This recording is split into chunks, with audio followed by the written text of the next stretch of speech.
বাহ! নমস্কার বন্ধুরা, আমি বিথিকা যোগ এন্ড নেচারের ব্লগে সবাইকে স্বাগত জানাই। আমরা চলে এসেছি এখন গ্রামের বাড়ি থেকে। তারপর আজকে আছে পাড়াতে খিচুড়ি খাওয়ানো, সেখানেই যাব। সকালে ছেলে পড়তে বসেছে। হ্যাঁ যাবে, পড়াশোনা করে। এখানে ঘি তৈরি করবো বলে এগুলো একটু রোদে নামিয়ে রেখেছি। ফ্রিজে ঠান্ডা একদম হয়ে গিয়েছিল, একটু রোদে শুকনো হয়ে গরম হয়ে যাক, তারপরে ঘি বানাবো।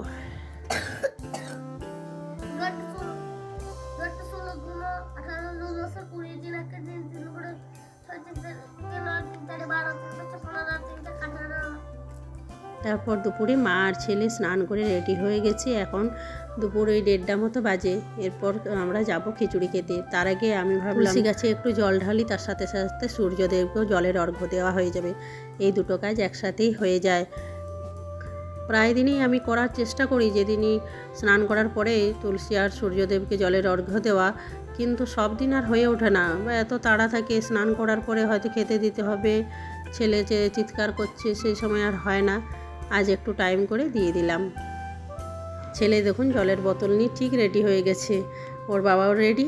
চলুন এরপরে যাই, পাড়াতে খিচুড়ি খাওয়ানো আছে। আজ রান্না বান্না হবে না বলে বাড়তি কিছু টুকটাক কাজ করে নিই। যেমন সকালে ঘি তৈরি করে নিয়েছি, এসে ভাবছি আবার নারকেল পুর একটা বানাতে হবে, সেটাও সেই কাজটাও করে ফেলবো। রান্না না থাকলে, বাসন ধোয়া না থাকলে অনেকগুলো বাড়ির বাড়তি কাজ হয়ে যায় টুকটাক। ছেলে এখানে কুকুর দেখে খুব ভয় করছে, ও কুকুরকে খুব ভয় ওর। আর ওই সাথে যাচ্ছে সৌভিক, আমার জায়ের ছেলে। পৌঁছেই গেছি এইখানে দুর্গা মণ্ডপে, আমাদের খিচুড়ি খাওয়ানো হবে। প্রতি বছর এই 23শে জানুয়ারিতেই হয়। আজ নেতাজি সুভাষচন্দ্রের জন্মদিন। আমাদের পাশের বাড়ির বড় বৌদি আমাদের পাশের টেবিলেই বসছে।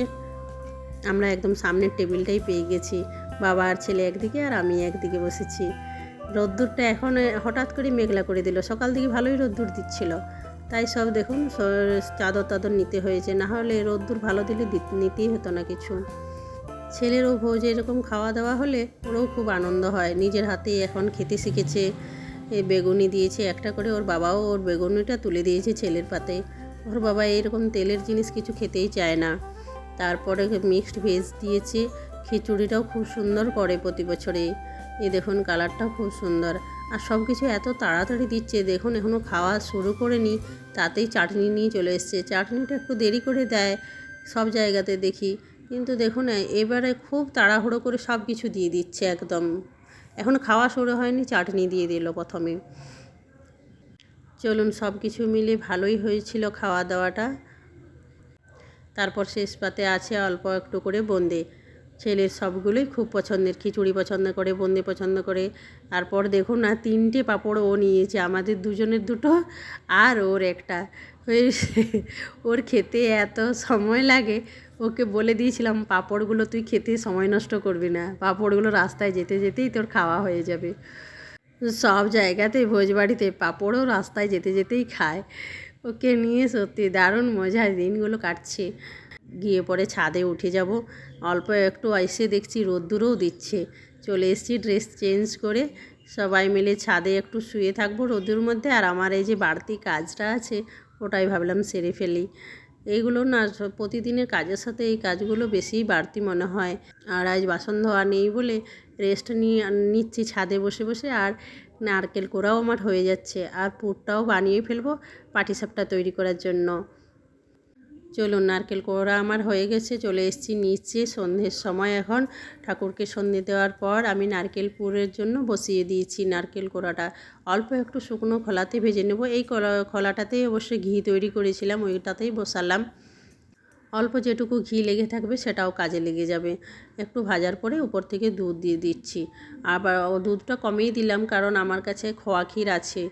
খোয়া ক্ষীর বা চাছি যেটাই বলুন, আমার শাশুড়ি মা দিয়েছিলেন, সেটার এই অর্ধেকটা মেশাবো আর কিছুটা রেখে দেব। তারপরে অল্প একটু ঢাকা দেওয়া ছিল। দুধটা এখন প্রায় শুকনো হয়ে এসছে। এই অবস্থায় আমি এই যে চাছিটা দিয়ে দিচ্ছি, কিছুটা রাখবো আর কিছুটা দিচ্ছি। তার উপরে আছে গুঁড়ো দুধ আছে, তারপরে খেজুর গুড় দেব। সব কিছু মিলে বেশ ভালোই হয়ে যাবে পুরটা।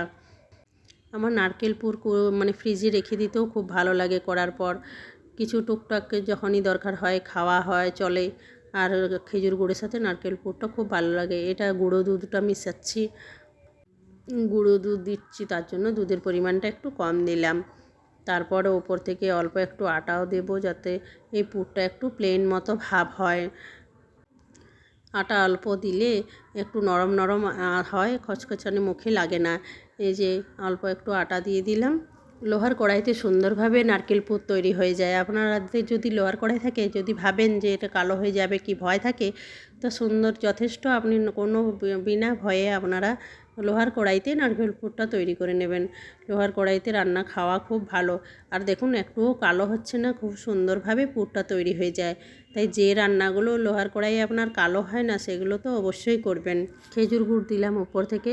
আমাদের শীতকালে সব কিছুতেই খেজুর গুড়ই ব্যবহার হয়। ছেলের খাবারে, আমাদের খাবারে চিনি পুরোপুরি বাদ দিয়ে দিয়েছি। চলুন, আমার রান্না কমপ্লিট। এরপরে আমি টিফিন বাটিতে কিছুটা ঠান্ডা হওয়ার জন্য রেখে দেবো। বন্ধুরা, ব্লগগুলো কীরকম লাগছে কমেন্ট করবেন, আর ভালো লাগলে একটা লাইক করে সাবস্ক্রাইব করবেন। আজকের ব্লগটা এখানেই কমপ্লিট করলাম।